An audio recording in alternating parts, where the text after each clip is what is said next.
బీంగళ మండలం బలబింగళ వాగు నుండి అక్రమ ఇసుక తరలింపు యథేచ్ఛగా కొనసాగుతుంది. గృహావసరాల పేరిట వేపిల్లులు తీసుకుని ఇసుకను డంపులుగా పోసి రాత్రి సమయంలో అక్రమంగా లారీలలో తరలిస్తున్నారు. ఎంఆర్ఓ షబీర్ ఇసుక డంపులో ఉంటే సీజ్ చేస్తామని చెప్పినా కూడా అదే రోజు రాత్రి ఇసుకను లారీలలో పంపించడం వెనుక అధికారుల నిర్లక్ష్యం స్పష్టంగా కనిపిస్తుందని ప్రజలు ఆవేదన వ్యక్తం చేస్తున్నారు. గృహావసరాల పేరుతో వేపిల్లులతో ఇసుక 300 ట్రిప్పుల్లో నడిస్తాయి.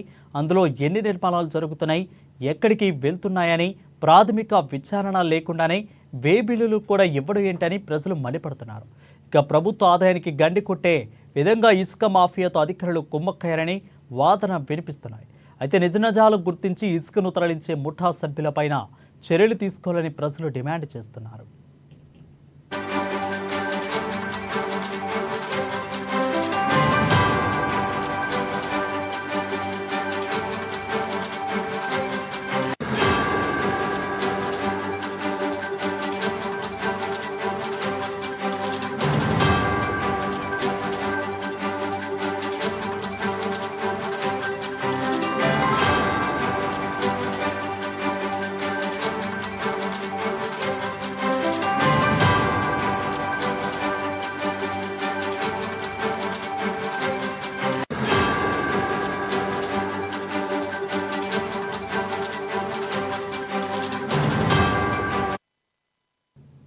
ఇక నిజామాబాద్ జిల్లా బీంగళ మండలం బడబింగల్లో వాగు నుండి అక్రమ ఇసుక తరలింపు యథేచ్ఛగా కొనసాగుతుంది.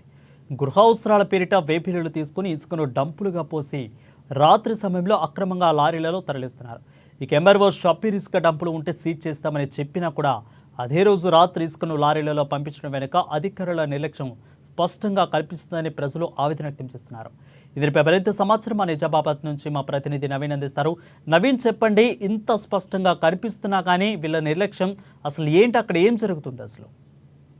Thank you Varun. ఇటు నిజామాబాద్ జిల్లాలో ఇసుక అక్రమ ఇసుక దందా 3 పువ్వులు 6 కాయలుగా కొనసాగుతుంది.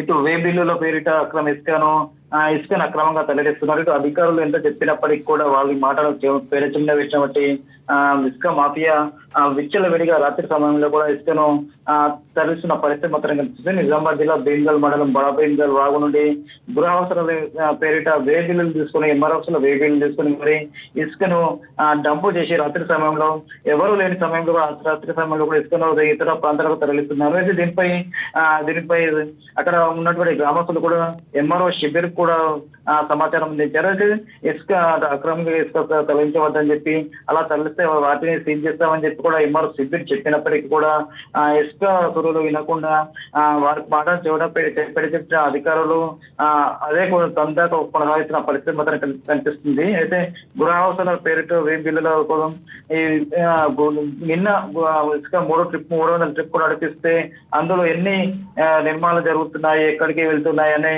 ప్రాథమిక అంచనా లేకుండా కూడా బిల్లులను ఇవ్వడం ఏమిటని ప్రజలు కూడా మండిపడుతున్నారు. ప్రభుత్వం ఆదాయానికి గండి కొట్టే విధంగా ఇసుక మాఫియా ఇటు అధికారులతో కుమ్మక్కై పూర్తిగా ఇసుకను అక్రమంగా తరలిస్తున్నారు. ఎక్కువ రేటుకు అమ్ముకుంటారని చెప్పుకున్న ప్రజలు ఆవేదన వ్యక్తం చేస్తున్నారు. దీనిపై అధికారులు చర్యలు తీసుకోవడానికి కూడా చెప్తున్న పరిస్థితి మాత్రం కనిపిస్తుంది. అయితే దీనికి ఇసుక దండ వెంట ఖచ్చితంగా రాజకీయ నాయకుల హస్తం ఉందని చెప్పి, అందుకే ఇటు అధికారులు ఎంత చెప్పినప్పటికీ వారి మాటలను పెడచేరను పెట్టి ఇసుక దంద కొనసాగుతుందని చెప్పి కూడా దీనిపై ఖచ్చితంగా దర్యాప్తు చేపట్టాలని చెప్పి అలాంటి ఇసుకను అక్రమ ఇసుకను తరలించకుండా కాపాడాలని చెప్పి కూడా ఒకటి గ్రామస్తులు చెప్తున్న పరిస్థితి పత్రం ఉందని చెప్పొచ్చు. రైట్, అసలు అంటే ఎంతమంది వేబిల్లులు చెల్లించారు, అసలు ఇసుక ఎంత ఉంది అనేది పూర్తిగా ఒక క్లారిటీ అయితే ఉంటుంది. బట్ ఇక్కడ క్లారిటీ అయితే లేదు. ఇక్కడ ఎందుకు అంత క్లారిటీ లేకుండా పోతుంది? అధికారులు ఎందుకు అంత అలసత్వం వహిస్తున్నారు? వాళ్ళకి ఏమైనా ముడుపులు ఏమైనా అందుతున్నాయి అనుకోవచ్చా?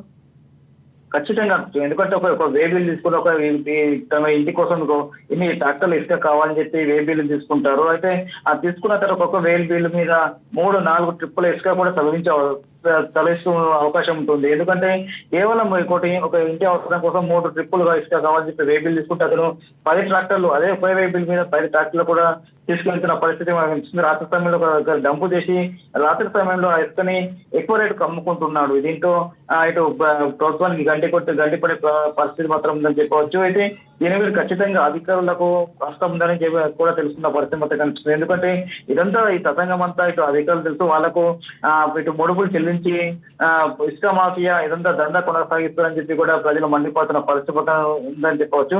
దీన్ని పూర్తిగా అరికట్టాలని చెప్పి కూడా ఇటు ప్రజలు చెప్తున్న పరిస్థితి మొత్తం ఉందని చెప్పవచ్చు.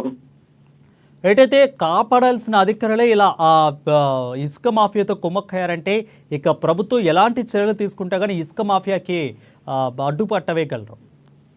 ఖచ్చితంగా చెప్పచ్చు. ఎందుకంటే ఇటు కేవలం ఇటు ముడుపులకు ఇటు ఎవరు ఇసుక మాఫియా ఇచ్చిన ముడుపులకు అలవాటు పడినట్టు కొందరు అధికారులు ఆ ఇసుకను ఇటు ఇసుక ఎన్ని ట్రిప్పులు తరలిస్తున్నా చూడనట్లుగా వివరిస్తున్నారు. అయితే ఈ తతంగం ఇంత కొనసాగుతున్నప్పటికీ కూడా ఇటు ఏ ఒక్క అధికారి కూడా ఇంతవరకు చర్యలు తీసుకోవాలి. దీనిపై ప్రభుత్వం ఖచ్చితంగా కఠిన చర్యలు తీసుకోవాలి. దీనిపై పూర్తిగా దర్యాప్తు చేస్తే ఎక్కడ జిల్లాలో ఎక్కడ ఇసుక అక్రమం జరుగుతుంది, ఎక్కడ వేపిల్లు లేకుండా ఎక్కడ తరలిస్తున్నారు, ఒక వేబీలు కూడా 3-4 టిప్పులు ఎక్కడ తీసుకెళ్తున్నారు, దీనిపై పూర్తిగా దర్యాప్తు చేపట్టాలని చెప్పి కూడా ప్రజలు చెప్తున్న పరిస్థితి మొత్తం కనిపిస్తుంది. ఇదైతే దీని వెనుక ఏటు ఇసుక మాఫియా కావచ్చు, అధికారులు ఎవరు వస్తున్నా వారిపై కఠిన చర్యలు తీసుకుంటేనే ఇదంతా ఈ తతంగం అంతా రూపంపై అవకాశం ఉందని చెప్పి కూడా ప్రజలు చెప్తున్న పరిస్థితి మొత్తం ఉందని చెప్పవచ్చు. రైట్. అయితే అక్కడ ఖచ్చితంగా ఎవరైతే ఉన్నారో స్థానికంగా ఉన్న అదే పార్టీల వాళ్ళ పేర్లు అయితే వినిపిస్తున్నాయి అంటున్నారు. సో వాళ్ళ పేర్లు ఏమైనా బయటకు వస్తున్నాయా? ఎవరైతే రాజకీయ నాయకుల అండదండలతో అయితే జరుగుతుందో వాళ్ళ పేర్లు ఏమైనా బయటకు వస్తున్నాయి అనేవి అంటే ప్రస్తుతం మేము చూసుకున్నట్లే ఇంతకుముందు బీఆర్ఎస్ పార్టీ అధికారంలో ఉంటే అప్పుడు కూడా ఇసుక దందా అక్కడ ఉన్నట్టు రాజకీయ నాయకుల అధికారులు కుమ్మక్క ఇటు ఇసుక దందా నడిపించారని తెలుస్తుంది. ఇప్పుడు వేరే ప్రభుత్వం వచ్చింది, అయినప్పటికీ కూడా అక్కడ ఇసుక దందా కనిపిస్తుంది. ఖచ్చితంగా అక్కడ ఉన్న బల నాయకుల హస్తం ఉందని చెప్పి చెప్తారు. ఇంతవరకు పేర్లు వినప్పటికీ ఖచ్చితంగా ఒక బలమైన నాయకుల హస్తం ఉంది. ఇదంతా తదంగం వాళ్ళ కనసొంతంగా నడుస్తుందని చెప్పి కూడా అక్కడ ప్రజలు మండిపడుతున్నారు. ఇప్పటికైనా ప్రభుత్వం దానిపై చర్యలు తీసుకోవాలని చెప్పి ఇసుక దందాను అరికట్టాలని చెప్పి తమకు ఇసుక నాణ్యమైన ఇసుక ఇటు గృహాల కోసం ఏవైతే వేబీలు